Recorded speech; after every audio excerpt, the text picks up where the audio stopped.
നമസ്കാരം, ഞാൻ നാസർ പൊന്നാട്.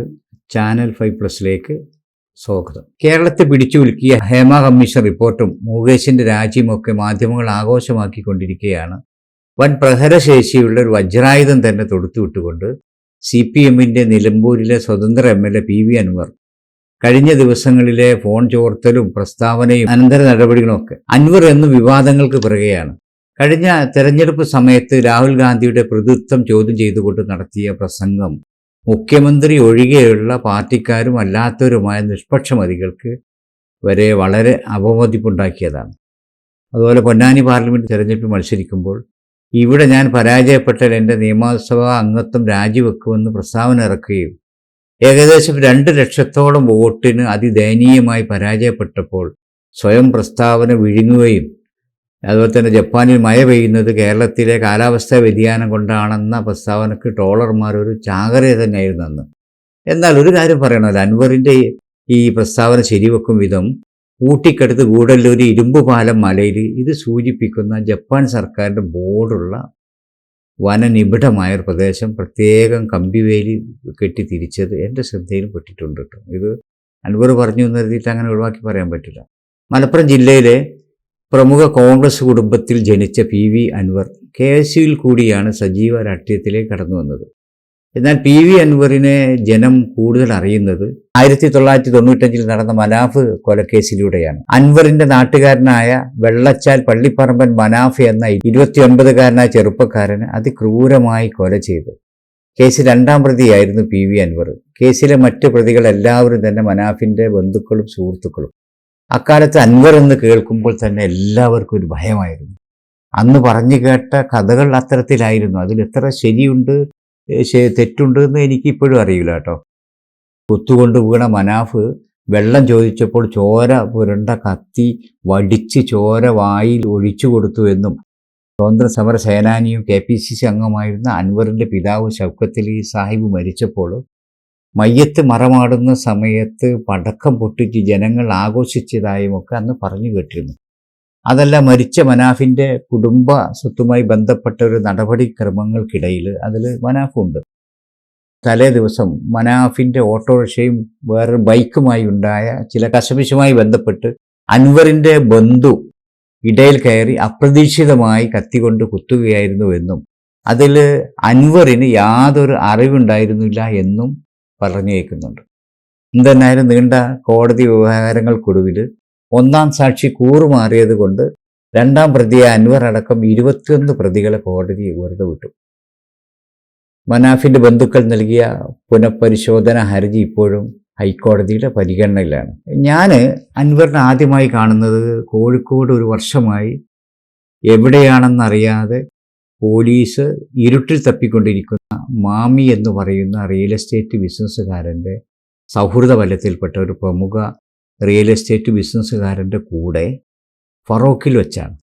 നീണ്ട താടിയും ഒരു തബ്ലീഗ് ജമാഅത്തുകാരുടെയൊക്കെ പോലെ ലളിതമായ വസ്ത്രധാരണം. അന്ന് അൻവർ തബ്ലീഗ് അനുഭാവിയായിരുന്നു എന്ന് എനിക്കറിയില്ല. അതുപോലത്തെ സൗമ്യമായ പെരുമാറ്റവും. ഈ വ്യക്തിയാണ് പടച്ചോനെ ഞാനൊക്കെ പണ്ട് ഭയത്തോടെ കേട്ടിരുന്ന PV അൻവർ എന്ന് ഞാൻ സ്വയം ചോദിച്ചു പോയി. പിന്നീട് അൻവർ ഏറനാട് മണ്ഡലത്തിൽ PK ബഷീർ സാഹിബിനെതിരെയും വയനാട് പാർലമെന്റ് മണ്ഡലത്തിലും സ്വതന്ത്രനൊക്കെയായി മത്സരിച്ച് സ്ഥാനാർത്ഥിയായി വന്നു. CPIയുടെ സീറ്റായ ഏറനാട് മണ്ഡലത്തിൽ സ്വതന്ത്രനായി അൻവറിനെ മത്സരിപ്പിക്കാനായിരുന്നു CPIയുടെ ആദ്യത്തെ പരിപാടി എന്ന് കേട്ടിരുന്നു. എന്നാൽ അന്ന് CPMന്റെ എതിർപ്പ് കാരണം CPI അൻവറിന് സീറ്റ് നൽകിയില്ല.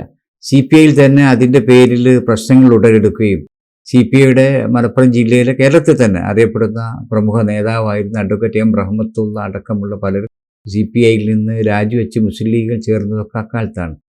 എന്നാൽ അവിടെ സ്വതന്ത്രനായി അൻവർ നോമിനേഷൻ കൊടുത്തു. ഒരു പാർട്ടിയുടെയും പിൻബലമില്ലാതെ ഒരു പറ്റം യുവാക്കളെ അണിനിരത്തി അതിശക്തമായ പ്രചരണം തന്നെ അൻവർ അവിടെ കാഴ്ചവെച്ചു. നല്ല വോട്ടും കിട്ടി. അതിനുശേഷം നടന്ന വയനാട് പാർലമെൻറ്റ് തെരഞ്ഞെടുപ്പിലും സ്വതന്ത്രനായി മത്സരിച്ച് ഭേദപ്പെട്ട വോട്ട് അൻവർ നേടി. അങ്ങനെ അൻവറിൻ്റെ വോട്ടർമാരെ സ്വാധീനിക്കാനുള്ള കഴിവ് തിരിച്ചറിഞ്ഞ് എല്ലാ എതിർപ്പുകളും പാർട്ടിക്കുള്ളിലൊക്കെ അന്ന് എതിർപ്പുണ്ടായിരുന്നു ഒക്കെ അതിജീവിച്ച് CPM നിലമ്പൂരിൽ സ്ഥാനാർത്ഥിയായി അൻവറിനെ നിർത്തി. അവരുടെ കണക്ക് തെറ്റിയില്ല. അൻവർ കോൺഗ്രസിൻ്റെ കുത്തക സീറ്റായിരുന്ന UDFന്റെ ഉരുക്ക് കോട്ട നിലമ്പൂർ പിടിച്ചടക്കി. അത് 2ാമത്തെ തെരഞ്ഞെടുപ്പിൽ അത് നിലനിർത്തുകയും ചെയ്തു. കുറ്റം പറയരുതല്ലോ. ഒരു MLA എന്ന നിലക്ക് എന്നും ജനങ്ങളോടൊപ്പം നിലകൊള്ളുന്ന ജനകീയനാണ് അൻവർ. അൻവറിൻ്റെ നിലമ്പൂരിലെ MLA ഓഫീസ് എല്ലാവർക്കും ഏതു സമയത്തും ഒരു ആശ്രയ കേന്ദ്രമാണ്. എന്നാൽ പിണറായിയുടെ വിശ്വസ്തനും ജനകീയനുമായ അൻവറിനെ തഴഞ്ഞ് അബ്ദുറഹ്മാനെ മന്ത്രിയാക്കിയത് അൻവറിന് നീരസമുണ്ടായിരുന്നു എന്നാണ് അറിയാൻ കഴിഞ്ഞത്. പിണറായിയുടെ ഇഷ്ടക്കാരൻ എന്ന നിലക്ക് പോലീസ് ഡിപ്പാർട്ട്മെൻറ്റിലും മറ്റും മിനിസ്റ്റർ അബ്ദുറഹ്മാനേക്കാൾ കൂടുതൽ സ്വാധീനം അൻവറിനായിരുന്നു.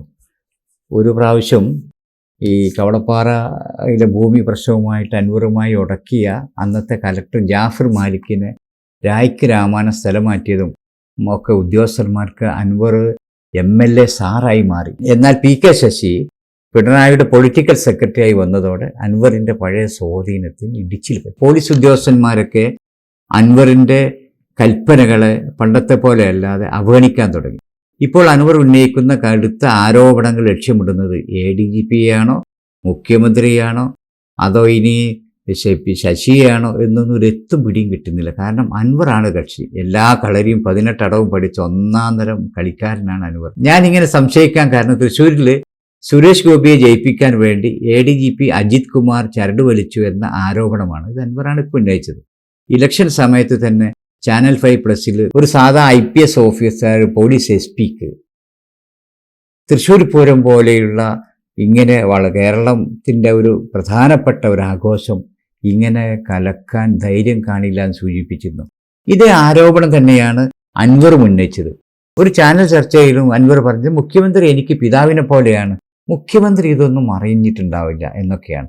ഇതൊക്കെ പറഞ്ഞതിന് ശേഷം അൻവർ പറയുന്നുണ്ട്, മീശ മുളക്കാത്തൊരു ചെറുപ്പക്കാരനായ SPക്ക് തൃശ്ശൂർ പൂരം എന്താണെന്ന് പോലും അറിയാത്ത ഈ IPS ഓഫീസർക്ക് ഇങ്ങനെ ഒരു വൃത്തികേട് ചെയ്യാൻ സ്വന്തം നിലക്ക് കഴിയില്ല. അത് ചെയ്യിപ്പിച്ചത് പോലീസിലുള്ള ചില ഉന്നതരുടെ ഒത്താശയോട് കൂടിയാണ് എന്ന് അരിയാഹാരം കഴിക്കുന്ന ആർക്കും മനസ്സിലാകില്ല എന്നാണ് അൻവറിൻ്റെ ചോദ്യം. കേരളത്തിലെ അരിയാഹാരം കഴിക്കുന്ന എല്ലാവർക്കും അത് മനസ്സിലാകുമെങ്കിൽ അത് മനസ്സിലാകാത്ത മുഖ്യമന്ത്രി അരിയാഹാരമല്ലേ കഴിക്കുന്നത് എന്ന് ആണ് എൻ്റെ ഒരു ചോദ്യം.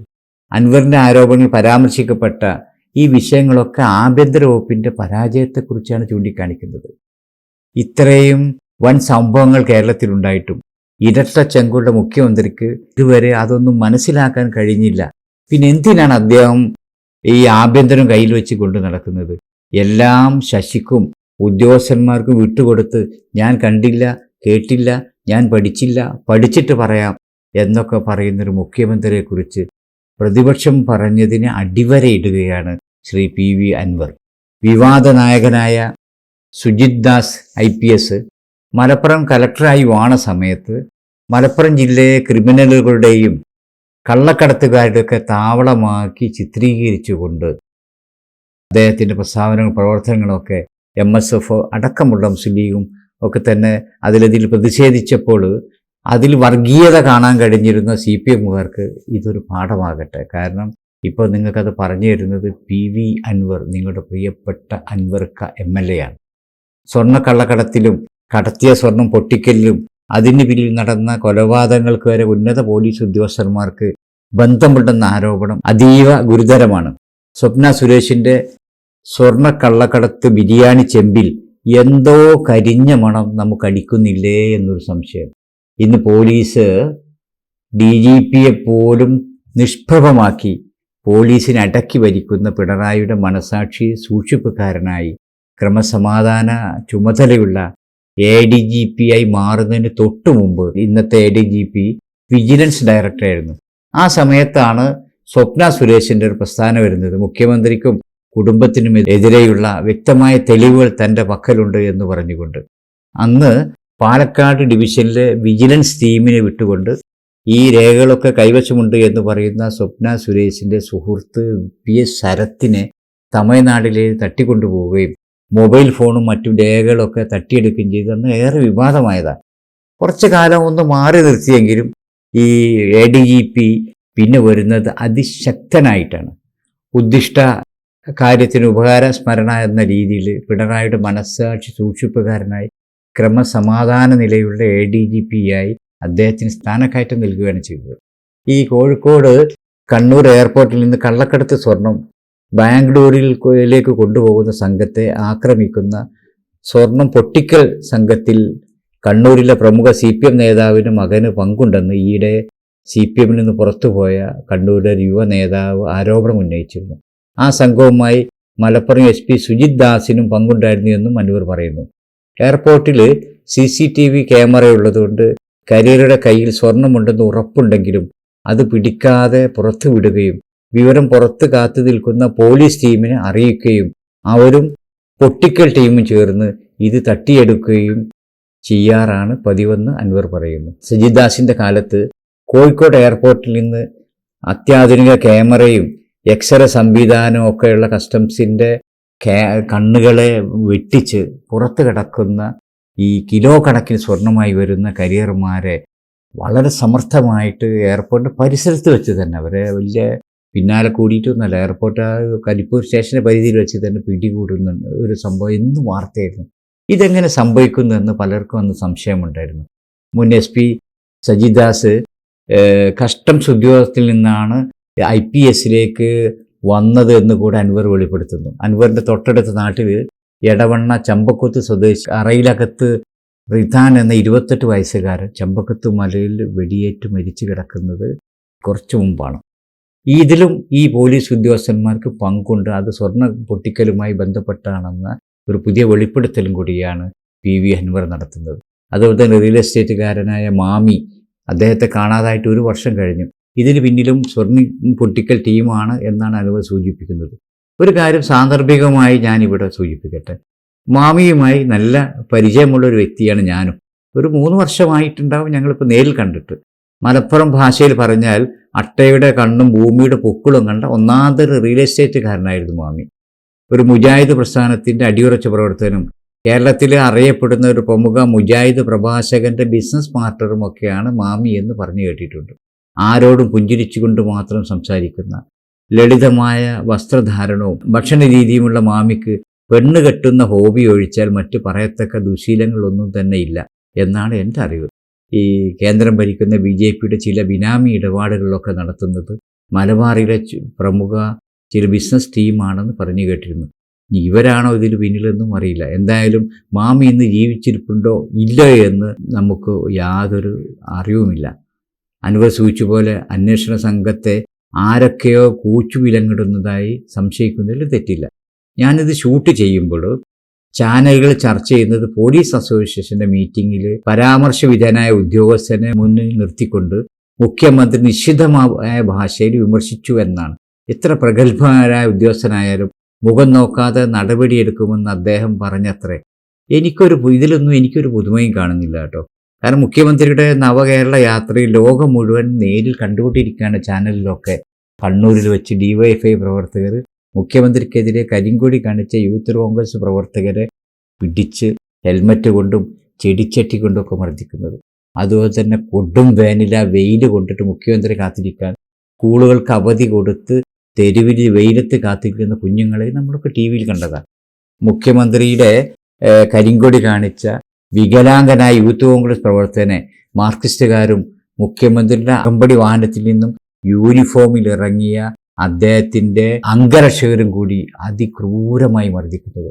എന്നിട്ടും ഒരു ഉടുപ്പുമില്ലാതെ ഞാൻ നേരിൽ കണ്ടതല്ലേ, അങ്ങനെയൊന്നും സംഭവിച്ചിട്ടില്ല, കണ്ണൂരിൽ നടന്നത് ജീവൻ രക്ഷാ പ്രവർത്തനമാണ് എന്ന് പറയാനൊരു മടിയുമില്ലാത്ത മുഖ്യമന്ത്രി ശരിക്കും പറഞ്ഞാൽ ഒരു ഭാരത് അവാർഡിന് പോലും റെക്കമെൻഡ് ചെയ്യാൻ യോഗ്യനാണ് എന്നാണ് എൻ്റെ അഭിപ്രായം. ഈ പതിവ് രീതിയായ ഞാൻ അറിഞ്ഞിട്ടില്ല, കണ്ടിട്ടില്ല, പഠിക്കട്ടെ എന്നൊക്കെ പറഞ്ഞ് ഒഴിയാൻ ഈ വിഷയത്തിൽ കഴിയാത്തത് കൊണ്ടാണ് ADGPയുടെ പേരിൽ അന്വേഷണത്തിന് ഉത്തരവിട്ടത്.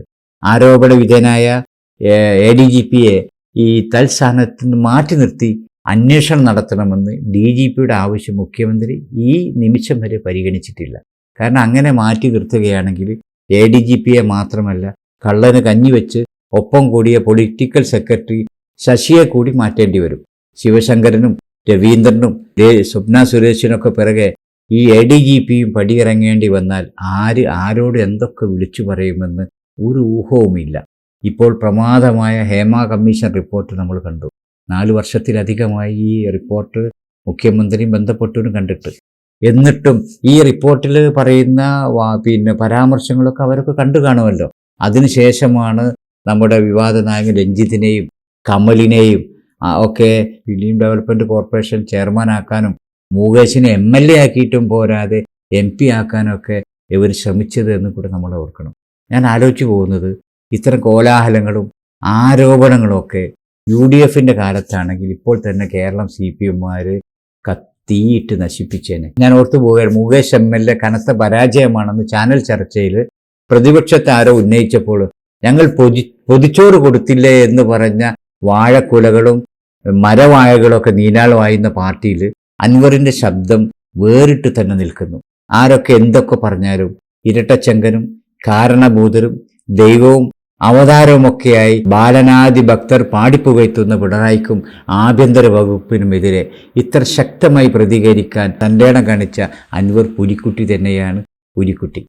മലപ്പുറം SP-ക്കെതിരെയുള്ള ആരോപണം അദ്ദേഹം പെറ്റി കേസുകൾ നിർബന്ധമായി ചാർത്തുന്നു എന്നാണ്. മുഖ്യമന്ത്രിയുടെ ആഭ്യന്തര വകുപ്പിന് പണം ഉണ്ടാക്കാൻ ഓരോ പോലീസ് സ്റ്റേഷനും ഒരു ദിവസം ഇത്ര കേസെങ്കിലും ചാർജ് ചെയ്യണം, ഇത്ര കേസ് പിടിക്കണം, ഇത്ര പണം അടക്കണം എന്നൊക്കെ നിർദ്ദേശം നൽകുന്നത് ഈ പാവപ്പെട്ട മലപ്പുറം ജില്ലാ പോലീസ് സൂപ്രണ്ട് അല്ല എന്നുകൂടെ ഞാൻ ഉണർത്തുകയാണ്. അതൊക്കെ പാർട്ടിയുടെയും മുഖ്യമന്ത്രിയുടെയും ആഭ്യന്തര വകുപ്പിൻ്റെയൊക്കെ നിർദ്ദേശങ്ങൾ അദ്ദേഹം അനുസരിക്കുന്നു തന്നെ ഉള്ളൂ. അതേ സമയത്ത് സഖാവ് അൻവർ, ഈ സഖാവ് എന്ന് എത്ര കാലം വിളിക്കാൻ പറ്റുമെന്ന് എനിക്കറിയില്ല കേട്ടോ. നിലമ്പൂരിലെ MLA എന്ന് വേണമെങ്കിൽ പറയാം, കാരണം ഇനിയിപ്പോൾ അദ്ദേഹത്തിൻ്റെ പോക്ക് എങ്ങോട്ടാന്ന് അറിയില്ലല്ലോ. MLA PV അൻവർ ഉന്നയിച്ച ആരോപണങ്ങൾ വളരെ ഗൗരവമേറിയതാണ്.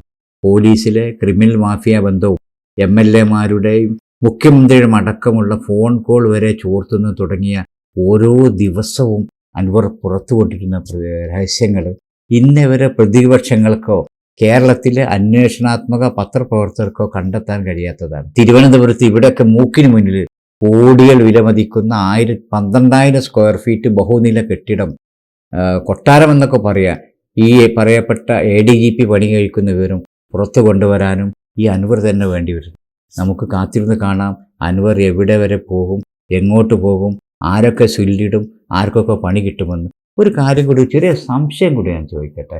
ഇപ്പോൾ ഈ ADGPയെക്കുറിച്ച് ഈ ആരോപണങ്ങളൊക്കെ ഉന്നയിച്ചത് സത്യത്തിൽ നമ്മുടെ MP ആണ്. അദ്ദേഹം ഒരു പോലീസ് ഓഫീസർക്ക് പോലും നിരക്കാത്ത രീതിയിൽ MLA-യുടെ കാല് പിടിച്ച് പറയുന്നതും ഓരോരുത്തരെ കുറിച്ച് പരദൂഷണം പറയുന്നതൊക്കെ എത്ര വൃത്തികെട്ട രീതിയിലാണ്.